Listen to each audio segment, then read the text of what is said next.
Praise the Lord. प्रभु का बड़ा धन्यवाद हो, परमेश्वर की जय जयकार हो, प्रभु की स्तुति हो। एक बार फिर उसने आज की इस सुंदर शाम में हम सबको साथ में जोड़ा है। उसका धन्यवाद, उसकी महिमा करने के लिए प्रभु का धन्यवाद करती हूँ। उसने हमें हर एक प्रकार से भरपूर रखा है। हम अपने परमेश्वर में आनंदित हैं। हमारे जीवन में उसने सारी भलाई को प्रकट किया है, पूरा किया है। प्रभु का धन्यवाद उस सुंदर योजनाओं के लिए जो उसने मेरे और आपके लिए बनाई हैं और जिनको बड़ी सुंदर रूप से उसने मेरी और आपकी ज़िंदगी में पूरा किया है। और प्रभु का धन्यवाद करती हूँ कि उसने हमें इन बातों को समझने का, उसकी करुणा, उसकी दया, उसके अनुग्रह को जानने का, उसको समझ पाने का अवसर दिया है। तो प्रभु का धन्यवाद करती हूँ हर एक बात के लिए, आशीष के लिए, उन गवाहियों के लिए जो प्रभु ने मेरी और आपकी ज़िंदगी में क्रिएट करी हैं।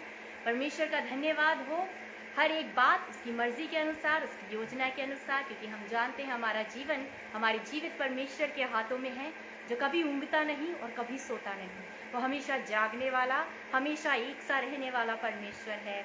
हमेशा मेरी और आपकी सुधि रखने वाला परमेश्वर है। हर एक संकट के समय बड़ी अति सहज से मिलने वाला, बहुत जल्दी रेडिली मेरी और आपके लिए तैयार रहने वाला, हमारी सहायता के लिए तत्पर रहने वाला परमेश्वर है। तो उस महान परमेश्वर की मैं और आप क्यों करना जय जयकार करें, उसका धन्यवाद करें। उसने हमारे जीवन में जो सुंदर बातें पूरी की हैं, हमें ज़रूरी है कि हम उसके उपकारों को स्मरण रखें। उन सुंदर योजनाओं को जो उसने मेरे और आपके जीवन में पूरी की हैं, हम उनके लिए उसका धन्यवाद करें। हम उसकी हर एक आशीष के लिए, हर एक करुणा के लिए, हर बार जो अनुग्रह, जो प्रेम उसने मेरे और आपके जीवन पर दर्शाया है, हमारी सारी अयोग्यताओं के बाद भी जो प्रेम उसने मुझसे और आपसे किया है, उसके लिए अपने परमेश्वर का धन्यवाद करें। तो आइए हम अपने परमेश्वर की जय जयकार करें, उसकी स्तुति करें, उसकी आराधना करें। खास तौर से आज के इस सुंदर समय के लिए जो उसने मेरी और आपकी ज़िंदगी में दिया है, उसकी महिमा करने के लिए उसने हमें इकट्ठा किया है और ये उसके अनुग्रह के द्वारा हमारे जीवन में पूरा हुआ है। क्योंकि उसका वचन कहता है, धन्य है वो जिनको तू चुनकर अपने समीप आने देता है। तो धन्य है मैं और आप इस समय में, प्रभु ने मुझे और आपको चुना है कि हम उसके नज़दीक आ सकें, उसकी महिमा कर सकें, उसकी स्तुति कर सकें, उसकी आराधना कर सकें, उसके आश्चर्य कर्मों को, उसके उन सुंदर योजनाओं को, उस भलाई को जो उसने मेरे और आपके जीवन में पूरी की है, उसको स्मरण कर सकें। वो हमारी लालसाओं को उत्तम पदार्थों से तृप्त करता है और मेरे और आपके जीवन में सिर्फ देता ही नहीं परंतु बेस्ट चीज़ देता है। तो आइए उस परमेश्वर का हम धन्यवाद करें, उसकी जय जयकार करें। मैं प्रभु का धन्यवाद करना चाहती हूँ और हम उसकी आराधना करेंगे, उसकी जय जयकार करेंगे, उसका धन्यवाद करेंगे हर एक बात के लिए जो उसने हमारी ज़िंदगी में पूरी की है, जो आने वाले समय के लिए उसने मेरे और आपके विषय में योजनाएं बनाई हैं। हम जानते हैं हमारा जीवन उसके हाथों में समर्पित, सुरक्षित है और हर एक बात मेरे और आपके जीवन में भलाई को पूरा करेगी। तो आइए उस परमेश्वर का धन्यवाद करें, उसकी स्तुति करें। उससे पहले हम एक भजन पढ़ेंगे, भजन संहिता 16 और हम पढ़ेंगे उसकी 7वीं आयत से लेकर के और 11वीं आयत तक। साम 16 और उसकी 7 से लेके 11th वर्स तक हमारे बीच में पढ़ेंगे। प्रभु का धन्यवाद करेंगे, उसकी जय जयकार करेंगे।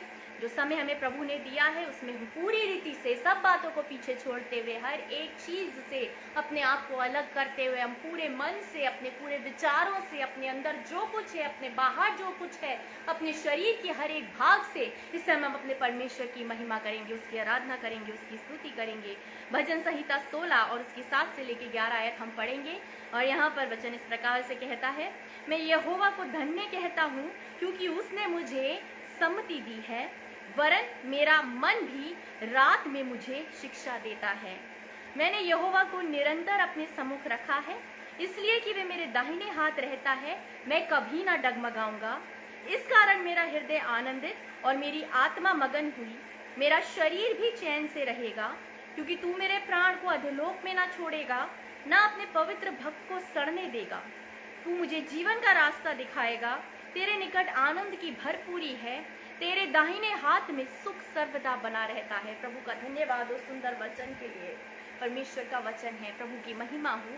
लिखा है, मैं यहोवा को धन्य कहता हूँ क्योंकि उसने मुझे सम्मति दी है, उसने मुझे एडवाइस दिया है, उसने मुझे सम्मति दी है, यानी मुझे बताया है, मुझे सही राह दिखाई है, उसने मुझे ज्ञान और समझ दी है, उसने मुझे डायरेक्शन दिया है, उसने मुझे गाइड किया है।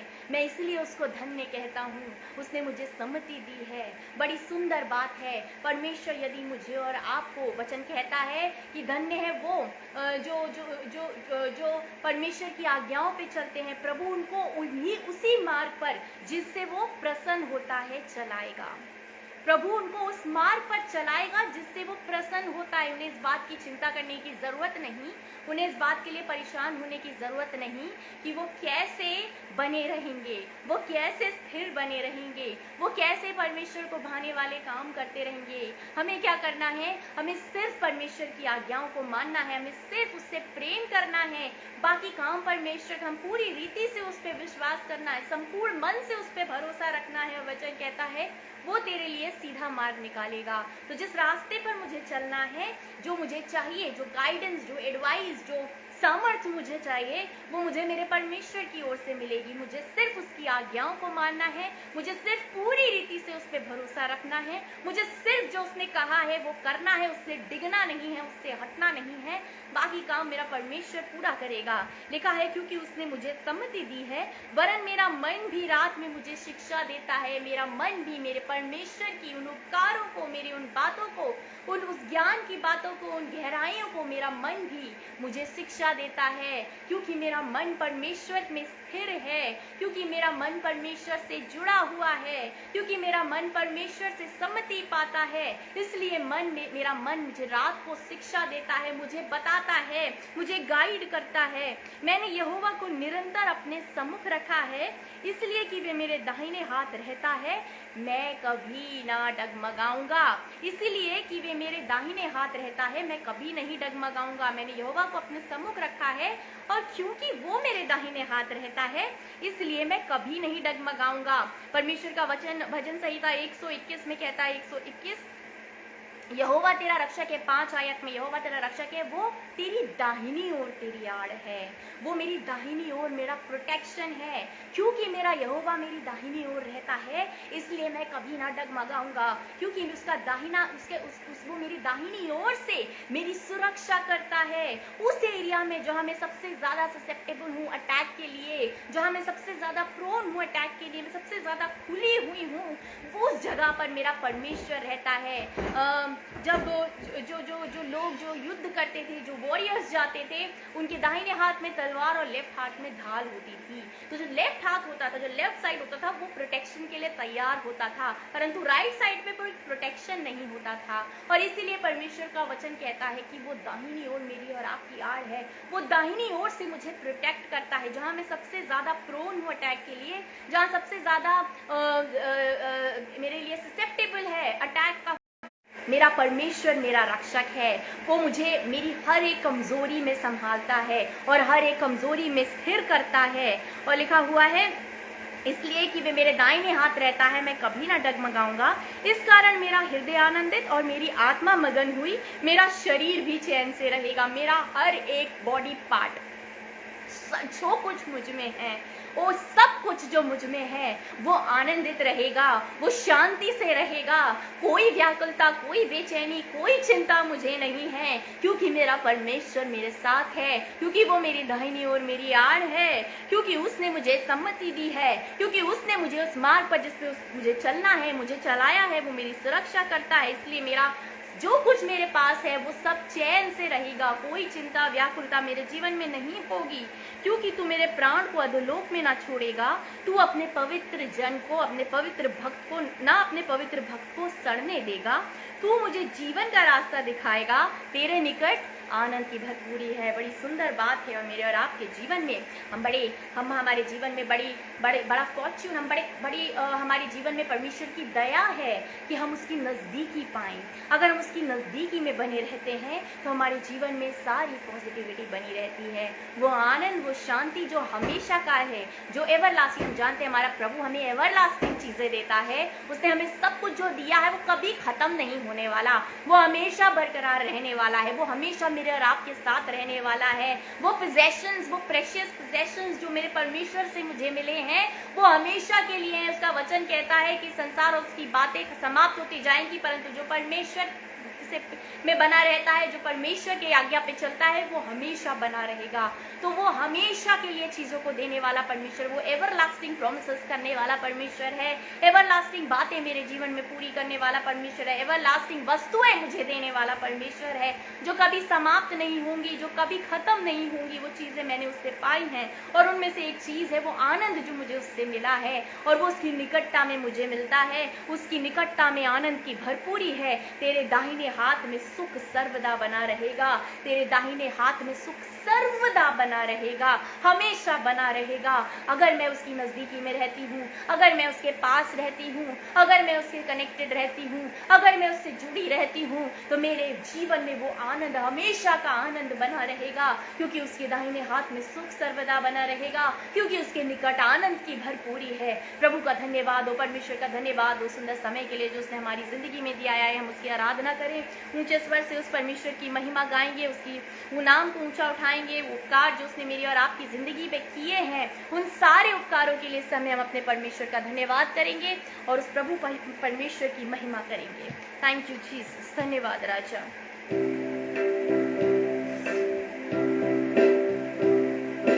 थैंक यू जीसस, धन्यवाद पिता हो याजा का धन्यवाद हो राजा। धन्यवाद करते हैं पिता परमेश्वर इस सुंदर समय के लिए, धन्यवाद करते हैं इस आनंद के लिए जो हमने आपसे पाया है पिता, आपके सुंदर वचनों के लिए जो आपने हमसे कहे पिता परमेश्वर।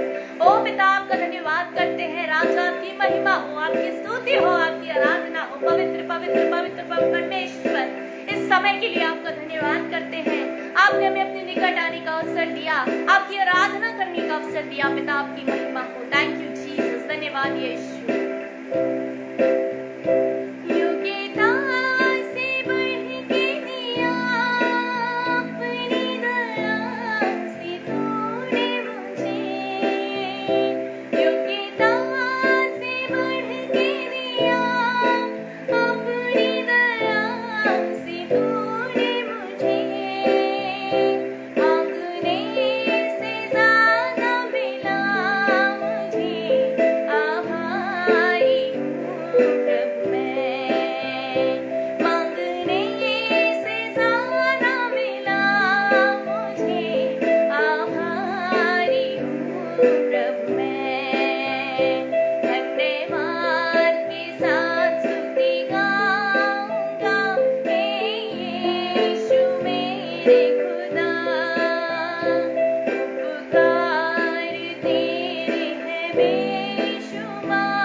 पिता परमेश्वर।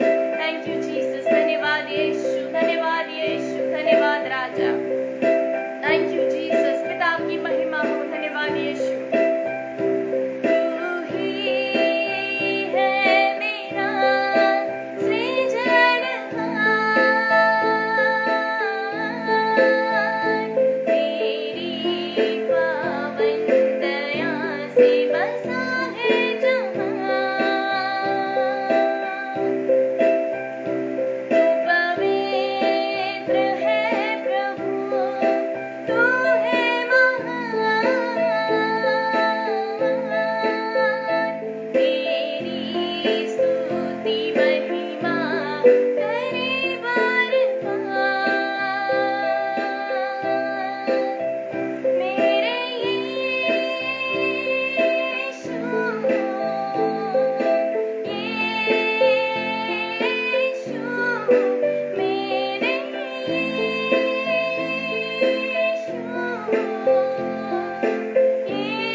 आज भी मेरे साथ में है खड़ा, आने वाले कल में भी होगा।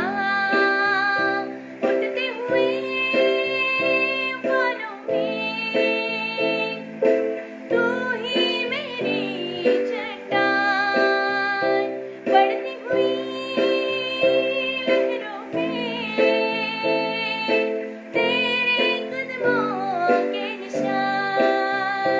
उठते हुए बादलों में, धन्यवाद राजा, तू ही मेरी चट्टान, बढ़ती हुई लहरों में तेरे कदमों के निशान। धन्यवाद करते हैं पिता परमेश्वर, सचमुच बड़े आभारी हैं पिता परमेश्वर इस सुंदर समय के लिए राजा। ओ पिता परमेश्वर, हम बड़े आभारी हैं, आपने हमें चुनकर अपने समीप आने का अवसर दिया, आपने हमें इकट्ठा किया पिता परमेश्वर। मैं आपका धन्यवाद करती हूँ, मैं आपका धन्यवाद करती हूँ सुंदर योजना के लिए जो आपने हमारे विषय बनाई पिता, और उसे हमारे जीवन में पूरा किया पिता परमेश्वर। अपने महान प्रेम के द्वारा हमें से हर एक को छुआ पिता, आपका धन्यवाद हो राजा, आपका धन्यवाद हो, आपकी स्तुति हो, आपकी महिमा हो पिता। असंभव को संभव करने वाले परमेश्वर, हमारे जीवन में अपनी दया को पिता परमेश्वर अपरंपार रूप से बरसाने वाले परमेश्वर, हमारी सुधि रखने वाले परमेश्वर, हमें कभी नहीं छोड़ने वाले परमेश्वर, हमारे जीवन में हमेशा भलाई करने वाले परमेश्वर, हमारी सहायता के लिए हमेशा तत्पर रहने वाले परमेश्वर। हम किन किन बातों के लिए आपका धन्यवाद करें, क्योंकि हमारा जीवन आपके द्वारा है पिता परमेश्वर। धन्यवाद करते हैं कि इसे आपने चुना पिता परमेश्वर, धन्यवाद करते हैं कि आपने हमें गहरे गड्ढों में से निकाल करके चट्टान पर खड़ा किया और पिता वहां खड़ा करके हमारे पांव को स्थिर किया। मैं आपका धन्यवाद करती हूँ अद्भुत कार्य के लिए जो आपने हमें हर एक के जीवन में किए हैं पिता। धन्यवाद करती हूँ कि आपने हमें साफ किया, आपने हमें नया बनाया, आपने हमें हमारे सारे ओ पिता परमेश्वर आशीषों को, अधिकारों को रेस्टोर किया पिता परमेश्वर। आपने हमें अपने पुत्र बनाया पिता परमेश्वर। मैं आपका धन्यवाद करती हूँ हर एक बात के लिए राजा।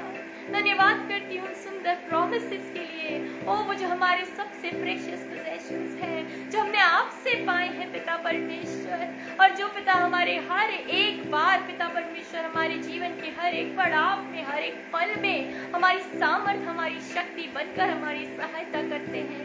उन प्रोमिसेस के लिए मैं आपका धन्यवाद करती हूँ।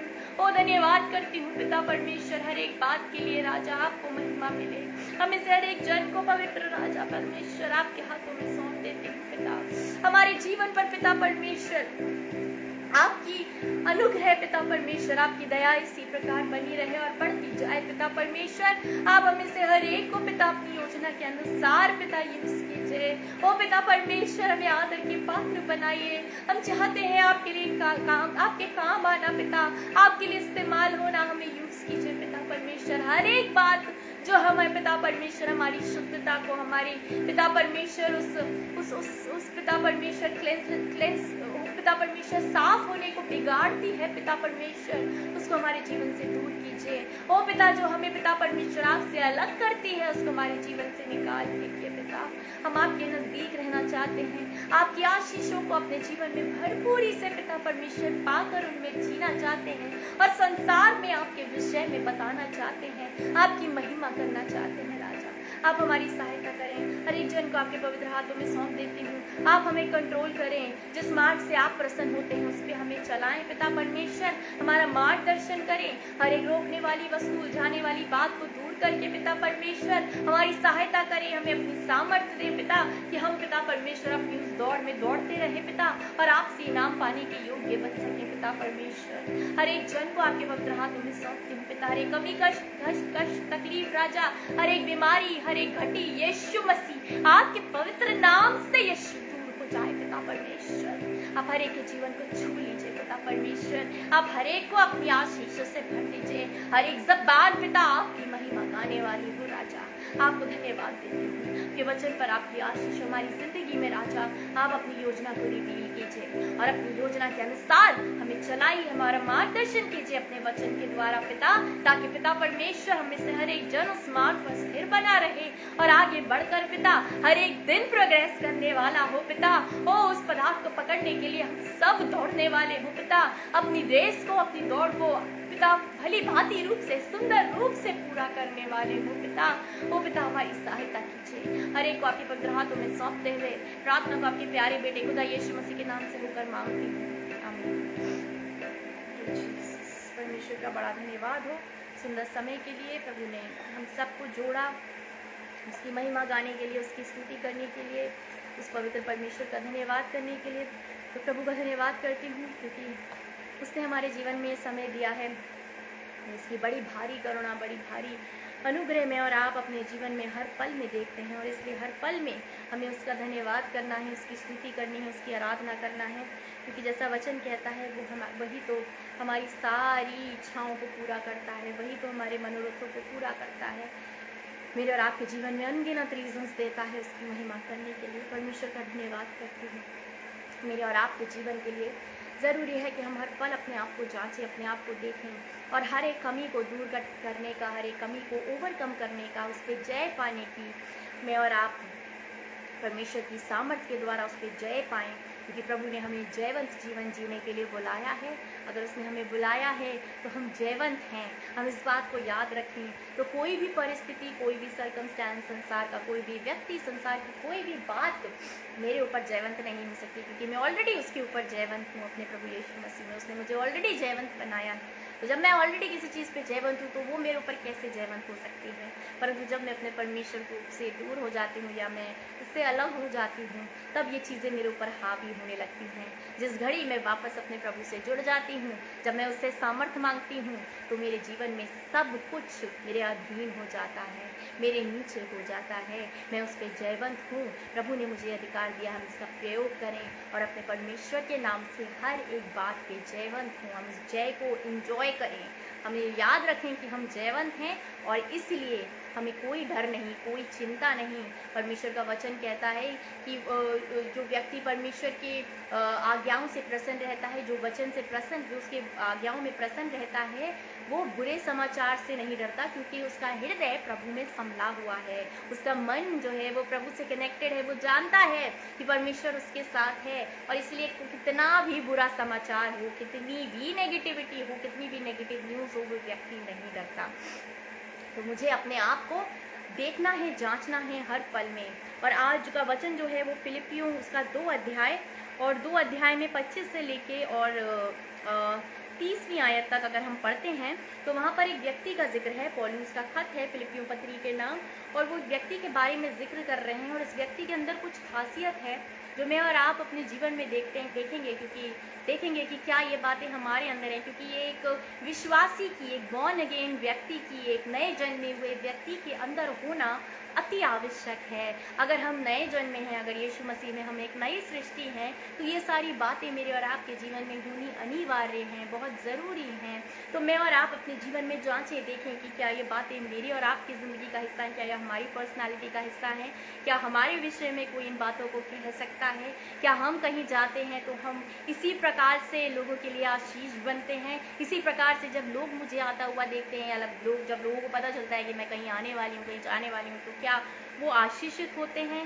क्या वो उस आशीष को पाते हैं जो एक प्रभु के चुने हुए व्यक्ति के जाने से उस जगह पर पहुंचनी चाहिए। तो यहाँ पर एक व्यक्ति का जिक्र है, पौलुस एक व्यक्ति का जिक्र कर रहे हैं। 25वीं आयत में हम पढ़ेंगे, लिखा है, पर मैंने इप्रुदितुस को, जो मेरा भाई है, इप्रुदितुस के बारे में यहाँ पर जिक्र कर रहे हैं पौलुस। एक व्यक्ति है इप्रुदितुस, और ये व्यक्ति जो है ये एक व्यक्ति है जिसके बारे में पौलुस जो हैं वो कुछ कैरेक्टरिस्टिक्स लिखते हैं, कुछ बातें लिखते हैं, और ये बातें मेरे और आपकी ज़िंदगी में होना बहुत ज़रूरी है अगर हम एक नए जन्मे व्यक्ति हैं। पौलुस जो है वो अपने खत में अपने अलग अलग खत में बहुत सारे व्यक्तियों के बारे में जिक्र करते हैं। कहीं पर ऐसे लोगों का जिक्र है जो उनके विरोध में काम कर रहे हैं, जिनके लिए वो कहते हैं कि मैंने परमेश्वर के हाथों में उन्हें सौंप दिया है, मैं वो जो है मेरे विरोध में काम कर रहे हैं। जगह जगह पर हम अलग अलग व्यक्तियों का जिक्र पढ़ते हैं, परंतु यहाँ पर जिस व्यक्ति का जिक्र है उसके विषय में पौलुस इस बात को कह रहे हैं,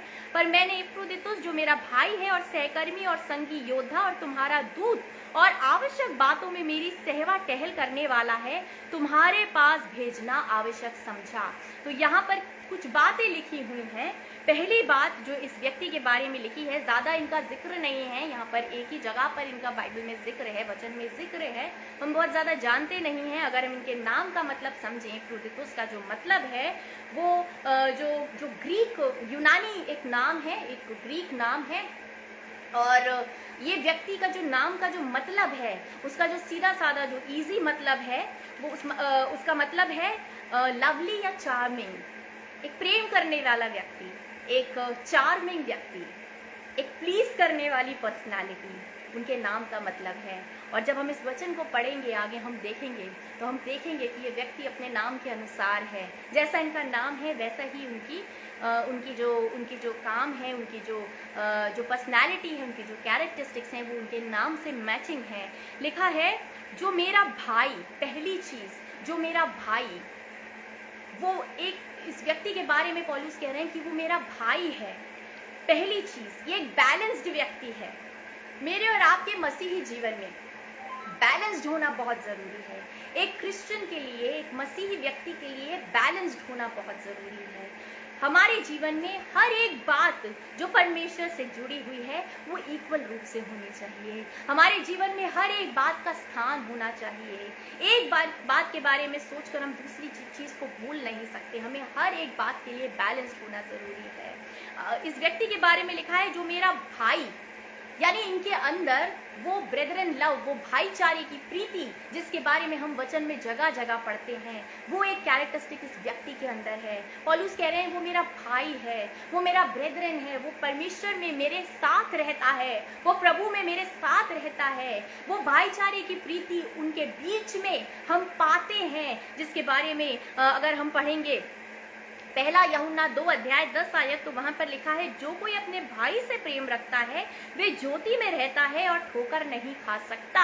जो अपने भाई से प्रेम रखता है, वचन कहता है अगर तुम कहो कि परमेश्वर से प्रेम करते, अपने भाई से प्रेम नहीं करते तो तुम झूठ बोलते हो। तो मेरे लिए पहली चीज, या परमेश्वर के जन के लिए, या एक नए जन्मे हुए व्यक्ति के लिए, एक उद्धार पाए हुए व्यक्ति के लिए, एक सेव्ड पर्सन के लिए जो सबसे पहली चीज है वो है अपने भाई के प्रति प्रेम होना। वो प्रेम मेरे जीवन में दिखना चाहिए जो मेरे यीशु मसीह के जीवन से दिखता था। अगर वो प्रेम मेरे जीवन से नहीं दिखाई दे रहा है तो मुझे अपने आप को बदलने की ज़रूरत है।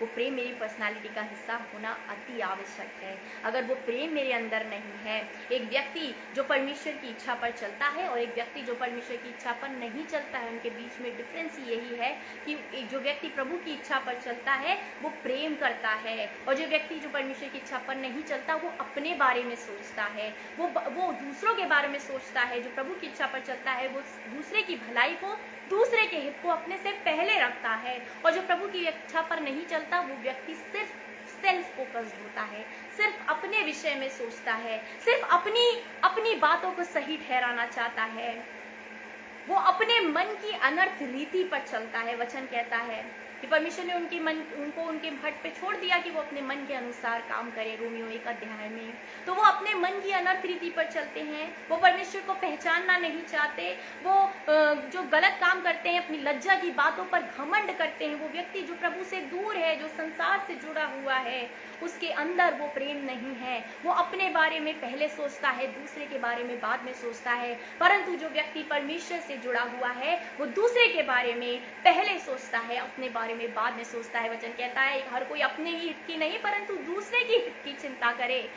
मुझे और आपको अपने हित के बारे में नहीं सोचना है, परंतु प्रभु का वचन इस बात को कहता है कि मुझे अपने भाई के हित के बारे में, अपने से जुड़े हुए व्यक्ति के हित के बारे में पहले सोचना है। बाकी सारी बातें मेरे बारे में तो जो कुछ है वो सब मेरा प्रभु पूरा करेगा, ये मेरा विश्वास है, परंतु मुझे अपने से जुड़े हुए व्यक्ति के बारे में सोचना और उससे पूछना है और उसके बारे में मुझे ध्यान करना है, मुझे उसके हित की चिंता करनी है, अपने हित की नहीं।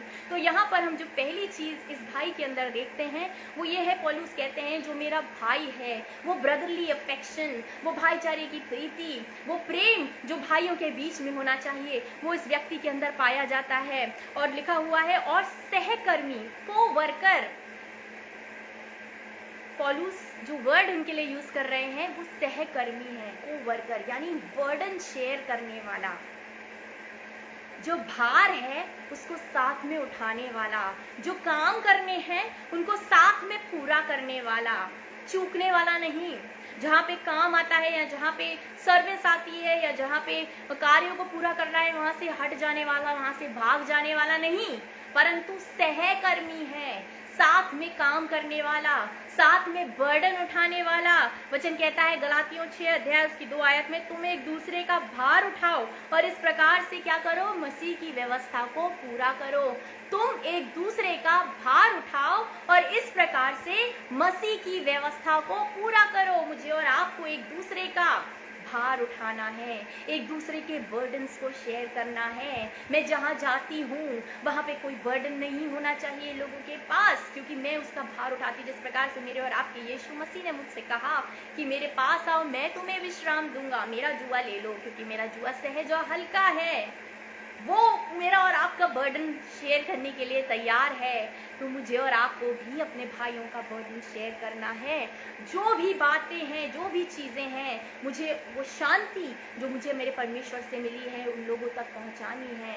वचन कहता है जो शांति परमेश्वर तुम्हें देता है वो तुम उनको दे सको जो किसी भी प्रकार के क्लेश में हैं। तो मुझे वो शांति वहाँ ट्रांसमिट करनी है। इस व्यक्ति के बारे में लिखा हुआ है जो मेरा सहकर्मी है और संगी योद्धा, को वॉरियर, साथ में लड़ने वाला, साथ में परिस्थितियों को टॉलरेट करके उन पे जयवंत होने वाला। पौलुस का जीवन हम जानते हैं एक आशीषित जीवन है। वो एक बहुत बहुत बहुत बहुत सामर्थी योद्धा थे परमेश्वर के। उन्होंने एक बहुत जयवंत जीवन जिया और हमारे लिए वो एक एग्जाम्पल है। जो जीवन उन्होंने जिया वो मेरे और आपके लिए एग्जाम्पल। वो कहते हैं मेरी सी चाल चलो, और मुझे और आपको हम सचमुच उनका जो जीवन है वो एग्जेम्पलरी है। प्रभु ने उनकी सहायता करी, परमेश्वर ने जब उन्हें चुना उस समय से और जब तक वो इस संसार में थे उन्होंने एक जयवंत जीवन जिया। और वो इस व्यक्ति के लिए कहते हैं कि वो मेरा संगी योद्धा है, मेरे साथ लड़ने वाला, मेरे साथ परिस्थितियों को शेयर करने वाला, परिस्थितियों पे जयवंत होने वाला, मेरे साथ उनको टॉलरेट करने वाला, मेरे साथ दौड़ने वाला, मेरा संगी योद्धा है, मेरे साथ काम करने वाला व्यक्ति है। 1 कुरिन्थियों 15 अध्याय 58वीं आयत में लिखा हुआ है, इसलिए हे मेरे प्रिय भाइयों दृढ़ और अटल रहो और प्रभु के काम में सर्वदा बढ़ते जाओ, क्योंकि ये जानते हो कि तुम्हारा परिश्रम प्रभु में व्यर्थ नहीं है। मुझे और आपको इस बात को याद रखना है। हमारे जीवन में हमें एक दूसरे से नहीं लड़ना है, हमें एक दूसरे के साथ होकर के उन सामर्थ्य से, उन अंधकार की शक्तियों से जो हम जानते हैं, जिनसे हमारा मल्लयुद्ध है, जिनसे हमारी लड़ाई है, हमें उनके अगेंस्ट लड़ना है। परंतु हमारे बीच में वो प्रेम, वो एकता बनी रहनी चाहिए, वो यूनिटी बनी रहनी चाहिए। बहुत जगहों पे हम देखते हैं लोग जो हैं वो शरीर, जब वचन इस बात को साफ रूप से कहता है, तुम में लड़ाई और झगड़े कहाँ से आ गए? क्या उन सुख विलासों से नहीं जो तुम्हारे अंगों से लड़ते भिड़ते हैं? तुम मांगते हो और तुम्हें मिलता नहीं क्योंकि बुरी लालसा से मांगते हो कि अपने भोग विलास में उड़ा दो। तो हमारे बीच में लड़ाई और झगड़ों का कारण है हमारे शरीर की प्रायोरिटी, हमारे शरीर का सुख, हमारे शरीर को जो चाहिए वो जब हमें नहीं मिलता, वो भोग विलास, वो शरीर की सुविधाएं जब हमें नहीं मिलती, जब हमारे शरीर को आराम नहीं मिलता, तो लड़ाइयाँ झगड़े हमारे बीच में आ जाते हैं। परंतु प्रभु का वचन कहता है कि परमेश्वर का वचन, परमेश्वर चाहता है कि उसके लोग जो हैं वो एक साथ होकर के उन अंधकार की सामर्थ्यों के विरुद्ध लड़ें, उनसे लड़ें और उन पे जयवंत हों। हमें इकट्ठे रहना है, हमें एक दूसरे से नहीं परंतु उन शक्तियों से लड़ना है जो मुझे और आपको हराने के लिए, मेरे और आपके ऊपर जय पाने के लिए तैयार हैं। अगर हम आपस में लड़ेंगे तो हम वीक हो जाएंगे। बहुत पुरानी कहावत है, यूनिटी इज स्ट्रेंथ। जब हम एक साथ बने रहते हैं तो हम हर एक परिस्थिति पर जयवंत हैं। जब हम प्रार्थनाओं में जुड़े रहते हैं, जब हम संगति में बने रहते हैं, परमेश्वर का वचन इस बात को कहता है कि सब पवित्र लोगों के साथ मिलकर समझने की, भली भांति समझने की शक्ति पाओ कि उसकी गहराई, लंबाई, चौड़ाई और ऊंचाई कितनी है। वो पवित्र लोगों के साथ मुझे जुड़ना है, उन पवित्र लोगों के साथ मुझे बने रहना है। जब मैं उनके साथ होती हूँ, जब मैं प्रार्थना में उनके साथ जाती हूँ, जब मैं संगति करती हूँ, तो मेरी पावर जो है वो डबल ट्रिपल हो जाती है, वो बहुत बढ़ जाती है। मेरी प्रार्थनाएं जो है वो बहुत जल्दी मेरे परमेश्वर तक पहुंचती और मुझे उनका उत्तर मिलता है जब मैं साथ जुड़ के प्रार्थना करती हूँ। तो मुझे संगी योद्धा बनना है, मुझे एक साथ मिलकर के, हम सबको एक साथ मिलकर के अपने कलीसियाओं में परमेश्वर से प्रार्थना करनी है। अपने शरीरों को सेकेंडरी और अपनी आत्मा को ऊपर रखना है। शरीर आत्मा के विरोध में और आत्मा शरीर के विरोध में लालसा करती है, परंतु मुझे और आपके, हमारे पास चॉइस है कि हम किसकी लालसा पूरी करते हैं। हम अपने शरीर की लालसा पूरी करेंगे तो ये सारी बातें मेरे जीवन में बनी रहेंगी और लड़ाइयाँ, झगड़े, सारी डहा, मतवालापन, लीला क्रीड़ा, सारी बुराइयां जो हैं वो शरीर से जुड़ी हुई हैं। डा, मतवालापन, लीला क्रीड़ा, जो भी नेगेटिव बातें हैं वो सब मेरे शरीर से जुड़ी हुई हैं। और वचन इस बात को कहता है कि ये काम करने वाले लोग परमेश्वर के राज्य के वारिस नहीं होंगे। क्लियर रूप से वचन में लिखा हुआ है। ये सारी बातें करने वाले लोग, ये शरीर से जुड़ी हुई इच्छाओं को रखने वाले लोग जो हैं वो कभी भी परमेश्वर के उस राज्य के वारिस नहीं होंगे। परंतु वो व्यक्ति जो परमेश्वर के फलों से लदा हुआ है, जो आत्मा के फलों से लदा हुआ है, जो आत्मा के फल जिसके पास हैं, वो इन सारी बातों का वारिस होगा। उसे वो सारी बातें मिलेंगी, वो वायदे उसके जीवन में पूरे होंगे, वो सारे वायदे उसके जीवन में पूरे होंगे जो परमेश्वर ने मुझसे और आपसे किए हैं और मुझे और आपको कहा है कि वो मुझे लेने के लिए फिर आएगा। अगर हम पढ़ते हैं, थैंक यू जीसस, धन्यवाद राजा, धन्यवाद, धन्यवाद, थैंक यू जीसस, राजा आपकी महिमा है। गलातियों उसका 5 अध्याय यदि हम पढ़ते हैं तो वहां पर लिखा हुआ है साफ रूप से, शरीर के काम तो प्रकट हैं।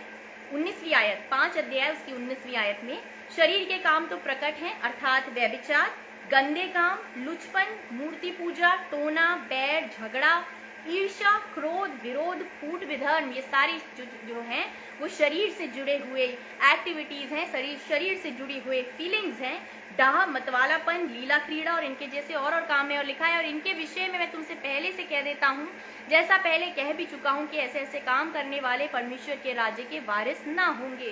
पर आत्मा का फल प्रेम, आनंद, शांति, धीरज, कृपा, भलाई, विश्वास, नम्रता और संयम है। और ऐसे ऐसे कामों के विरोध में कोई भी व्यवस्था नहीं। प्रभु का धन्यवाद हो, परमेश्वर का धन्यवाद हो। थैंक यू जीसस, धन्यवाद यीशु। तो हम इस बात को याद रखें कि शरीर आत्मा के विरोध में और आत्मा शरीर के विरोध में लालसा करती है। और हम किसकी लालसा को पूरा करते हैं ये हमारे हाथ में है। हमें डिसाइड करना है कि हम किसकी इच्छा पे चलते हैं, हम किसकी लालसा को पूरा करते हैं। इस व्यक्ति के बारे में पौलुस कहते हैं कि वो संगी योद्धा और तुम्हारा दूत, ही इज एन मैसेंजर। वो यीशु मसीह, वो तुम्हारा दूत वर्ड लिखा हुआ है। मैसेंजर यानी अच्छी खबर को, अच्छी न्यूज को, खुशखबरी को, सुसमाचार को लेकर जाने वाला व्यक्ति और उसे फैलाने वाला व्यक्ति है। कैरियर ऑफ गुड न्यूज, उस सुसमाचार को, उस आनंद के सुसमाचार को, उन अच्छी बातों को जो मेरे पास है, उनको तुम्हारे तक लेके जाने वाला व्यक्ति है। पौलुस इस व्यक्ति के बारे में कहते हैं, और तुम्हारा दूत और आवश्यक बातों में मेरी सेवा टहल करने वाला, और तुम्हारे पास सेवा टहल करने वाला और आवश्यक बातों में मेरी सेवा टहल करने वाला।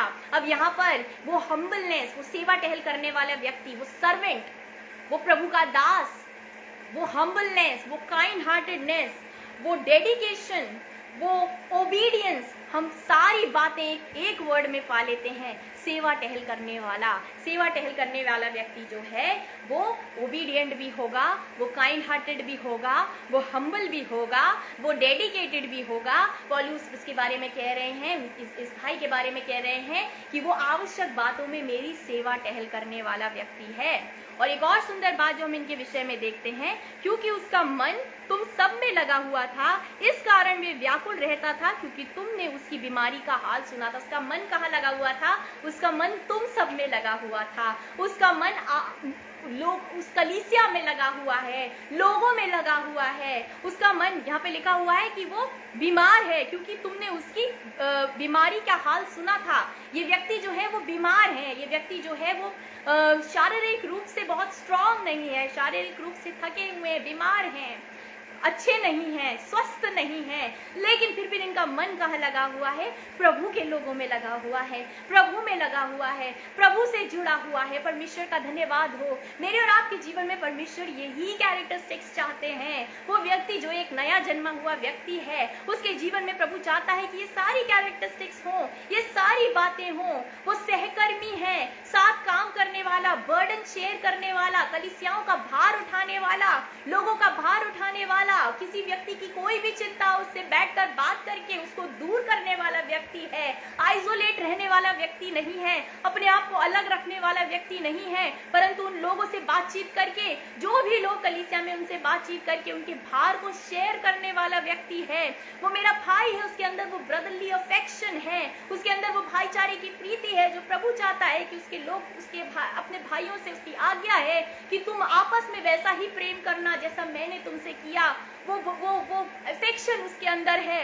उसके साथ लिखा है और उसका संगी योद्धा, मेरे साथ युद्ध करने वाला, मेरे साथ प्रार्थना करने वाला, मेरे साथ इस युद्ध को लड़ने वाला, जय पाने वाला व्यक्ति है।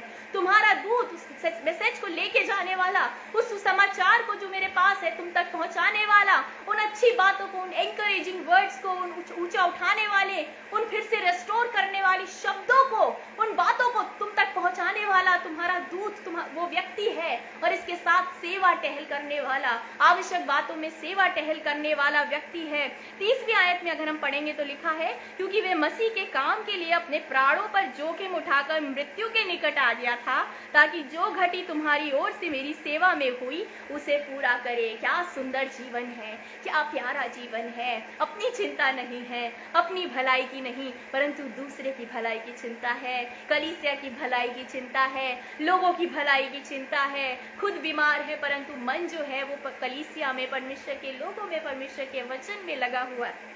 और 30वीं आयत में लिखा है, क्योंकि वे मसीह के काम के लिए अपने प्राणों का जोखिम उठाकर मृत्यु के निकट आ गया था।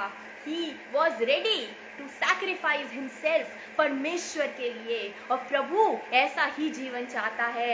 उसने कहा, यीशु मसीह ने कहा कि मुझे और आपको अपने प्राणों को खोकर भी उसके पीछे जाना है, उसके पीछे चलना है। अगर हमें अपने प्राणों की हानि उठानी पड़े, मेरे और आपके लिए मेरा प्राण, मेरा जीवन जो है वो भी सेकेंडरी है। मेरा सबसे इंपॉर्टेंट मेरे जीवन में मेरे परमेश्वर की कही हुई बात, उसकी आज्ञाओं को मानना, उसके सुसमाचार को प्रचार करना है। और ये व्यक्ति ऐसा ही जीवन जीता है। ये व्यक्ति जो है ऐसा ही जीवन जीता है। वो अपने प्राणों का जोखिम उठाकर भी परमेश्वर के काम को पूरा कर रहा है। वो मृत्यु के निकट आ गया, लेकिन फिर भी प्रभु के काम में लगा हुआ है, परमेश्वर के उस काम को पूरा करने में लगा हुआ है, प्रभु के उन बातों को पूरा करने में लगा हुआ है। 29वीं आयत कहती है, इसलिए तुम प्रभु में उससे बहुत आनंद के साथ भेंट करना और ऐसों का आदर किया करना। ये व्यक्ति जो है वो परमेश्वर का जन है।